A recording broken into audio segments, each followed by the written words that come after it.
Thank you, Eddie. And while I'm not standing in for the Minister, I am really delighted to be able to give some small service to Joe and to the MacGill Summer School for the many, many years of enjoyment and learning that I've had from attending this amazing event. So I hope that I can bring some of the maybe energy and the enthusiasm that I know the Minister would bring to her own delivery. And I know that you join with me again in wishing her a speedy recovery.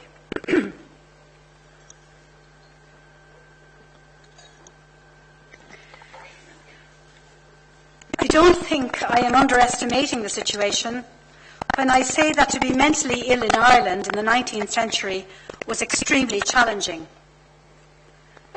I recently read that in a testimony given to a committee in the House of Commons about the Irish in 1817. It was stated, when a strong man or woman gets the complaint, that is madness, the only way they have to manage is by making a hole in the floor of the cabin, not high enough for the person to stand up in, with a crib over it to prevent his getting up. This hole is about 5 feet deep, and they give this wretched being his food there, and there he generally dies. It is fair to say that if we are judging by those standards of care, or indeed lack of care, then things have significantly improved. The topic we have been asked to speak on this afternoon is mental health in Ireland, a story of neglect and now hope. That long and winding journey leaves a lot to be discussed in 20 minutes. And on that basis, I intend to speak about conditions in the past, because it is important that we do not forget where this journey began. I will also mention briefly changes in more recent years, not just in terms of bricks and mortar, but to key mental health legislation. And finally, I would like to leave you with some thoughts for the future relating to changes in approach in the field of psychiatry and mental health service delivery, with a particular emphasis on the notion of recovery in mental health, which I believe can leave us all feeling more hopeful about the shape of things to come. So up to the 19th century, there really was little in the way of care for those classified as mentally ill or destitute in Ireland. In fairness, a major shift took place in the 1800s, when a system of large district asylums located around the country began to emerge, allowing for the development of a custodial system of institutional care for the mentally ill and the intellectually disabled on a large scale. Though well-intentioned, the establishment of institutional settings soon led to overcrowding with significant consequences for residents, particularly if individual asylums were under-resourced at the time. By 1850 or thereabouts, there were some 3,200 individuals in asylums across the country. In a little over 60 years, this figure had increased to almost 17,000, with the population of asylums peaking in 1963 at 20,000. Whatever about their initial years, it was not long before conditions in these large greystone buildings, with little or no heating or ventilation, became distressing for some and simply traumatic for others. Epidemics were common, and individuals were often restrained with manacles, while also being subjected to bizarre experiments. A recent publication on asylums, mental health care and the Irish mentions a popular treatment in my own hometown of Cork called the circulating chair. Apparently, this technique originally came from Scotland and involved a patient being placed in a chair which was then rotated at high speed, maybe 60 times a minute, to generate, as the book says, a sufficiency of alarm to ensure obedience. One of the reasons for overcrowding in asylums was a change in the law, whereby it became a lot easier to commit somebody to an asylum as a criminal lunatic, even if they hadn't committed a crime. This change made it far easier to get people into asylums, but as we all know, getting out was always far more complicated. Families who nowadays often act as advocates for their loved ones very often then were the ones shouting loudest to ensure their people remained confined and got the treatment the families thought they needed. This wasn't a healthy situation, as it regularly removed any imperative for the system to treat people with a view to assisting their return to their communities. Let's not forget also that the asylums were big contributors to the local economy in their day, and even for this interest alone, locals saw a real need to keep their doors open, often long after they had served a useful purpose. In many towns, the asylum single-handedly dominated the local economy. For example, in 1951, Ballinasloe had a population of 6,000, of whom over one-third were patients in the asylum. There can be an understandable tendency to equate the number of residents in institutional settings at any one time with the levels of mental illness in the general population, and in turn to believe that our levels of mental illness were greater than in other countries. There can be little doubt, however, that the sudden availability of hundreds of asylum beds in the 19th century led to increased rates of presentation by mentally ill individuals. Prior to their presentation, these people were not counted in official estimates of the numbers of mentally ill. Just because we effectively treated no one with mental illness prior to 1800, had up to 20,000 in asylums in the 1960s, and now have less than 3,000 in long-term care, it should not be inferred that people were more likely to suffer from mental illness in the 1960s. I know the Beatles and the Rolling Stones were associated with a high level of hysteria in the 60s, but that's a very different matter. The fact is that Ireland has the same proportion of people suffering from mental health problems as other countries, despite the misconceptions. All of the large-scale studies of mental illness indicate that for core mental illnesses, schizophrenia, manic depression, rates are very steady across many countries.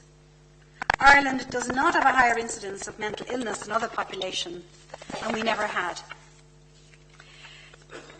Given the less than ideal conditions for inpatients at the time, there was a warm welcome for the introduction of the Mental Treatment Act in 1945, which introduced new admission procedures in addition to a range of measures designed to improve practices and standards in mental health care in Ireland. One of the aims of that act was to stem, and if possible, reduce the ever-rising tide of admissions. However, this was to prove a more complex and challenging task that would occupy many great minds and many years that followed. While the 45 Act improved standards, it wasn't until the introduction of the 2001 Mental Health Act that we saw real and substantial reform in how we dealt with those individuals whom it was deemed required detention in mental health facilities. The Act removed indefinite detention orders while bringing in new involuntary admission procedures, independent reviews of detention, pre-legal representation, independent psychiatric opinions, and the establishment of the Mental Health Commission to oversee the standards of care and to protect the interests of their patients. These were very significant changes, and this Act has served us and mental health patients well over the years. But of course, like any legislation, it requires to be reviewed in light of changing circumstances and ideas about how best to treat those individuals with mental health problems. We now have an expert group reviewing the Act, informed by a Vision for Change, our national mental health policy, and by the UN Convention on the Rights of People with Disabilities. Both of these were published since the 2001 Act was enacted. This review is being carried out in consultation with service users and other stakeholders, and is expected to produce its report by the end of the year. I look forward to that report being the basis of a new, more modern and more enlightened mental health legislation in the years ahead. So far I have given you elements of a history lesson.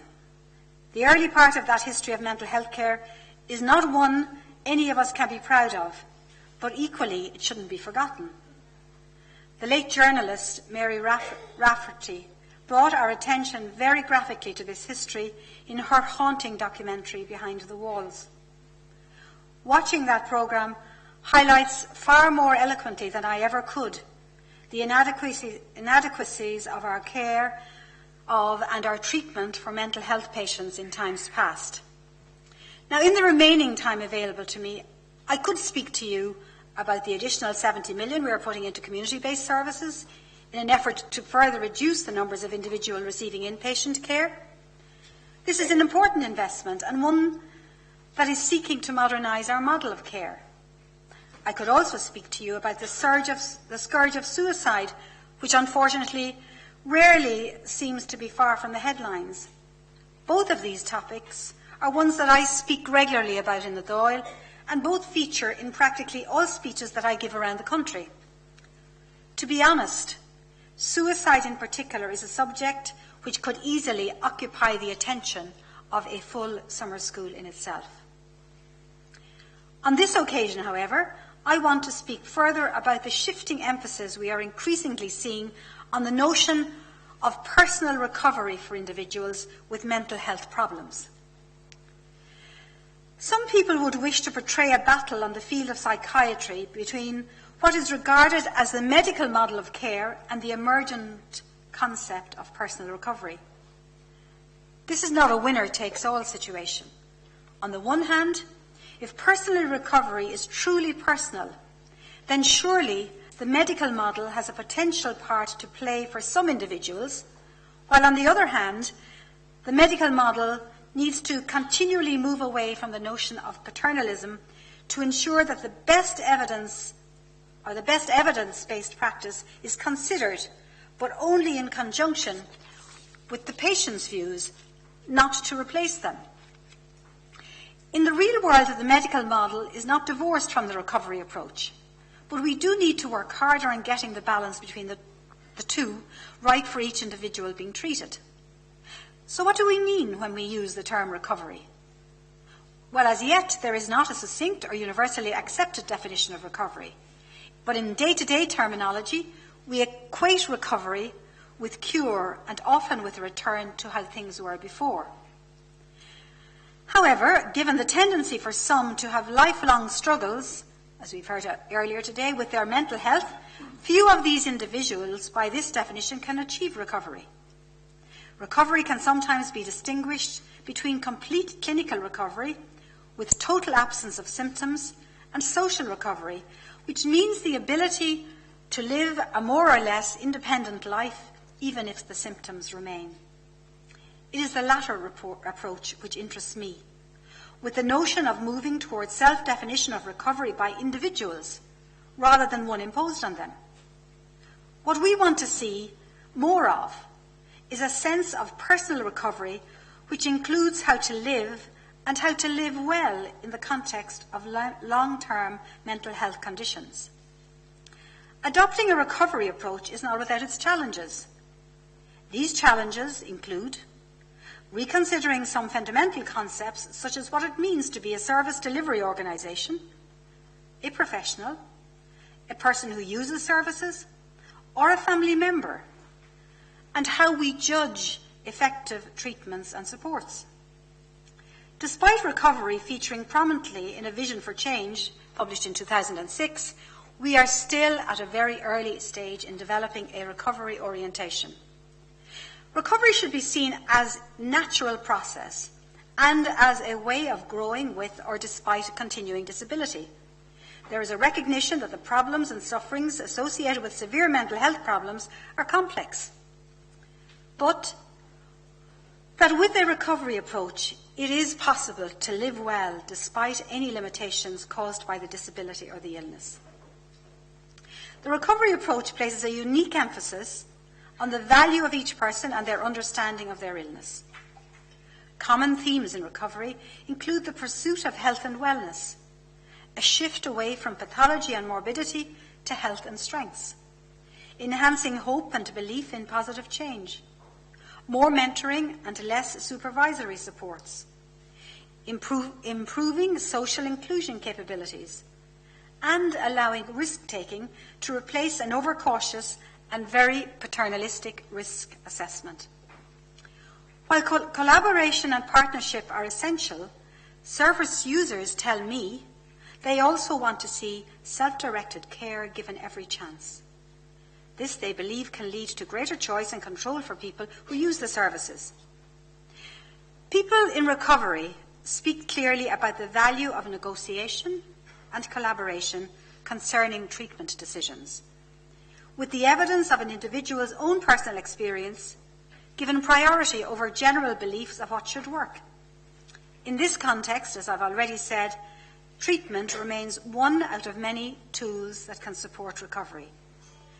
Those involved in treating individuals with mental health acknowledge that managing long-term conditions is complicated, but equally more and more service users are asking their mental health professionals to acknowledge that the monopoly of wisdom is not entirely with the professionals in these circumstances, with service users not just confident in their own abilities to recognise what works for them in a crisis situation, but adamant that their voice must be heard where treatment is being decided for them. How such decisions are made may be as important as the decisions themselves. If people with mental illness are to realise their full potential, recovery must play a part. If we as a society take seriously the principle of equal citizenship, recovery must play a part. And if recovery must play a part, then all of us involved at whatever level in the formulation and delivery of mental health services, we must be part of that paradigm shift. I would not like to leave you here today thinking that while mental health facilities have greatly improved over time, and while I recognise that changing the way we approach mental health care is vital, the issue of funding or structures is less relevant. That, of course, is not the case. That's where the 70 million investment in our community services comes in, along with the new governance structures in the HSE, which see for the first time a Director of Mental Health appointed. Funding, governance and future changes to mental health legislation are all vital to improving services and underpin the delivery by mental health professionals to each and every service user in this country. But equally, the vision espoused in A Vision for Change is about being inclusive, about being radical, about being forward-thinking. It is about a different way of thinking about mental health, about a different sensibility towards mental illness. It is about embracing real change, and this is more than about money alone. There is no room anymore for an out-of-date, narrow and limited understanding of mental health. Without embracing this modern and enlightened vision, we will have more of the same, and that simply is not good enough. Thank you.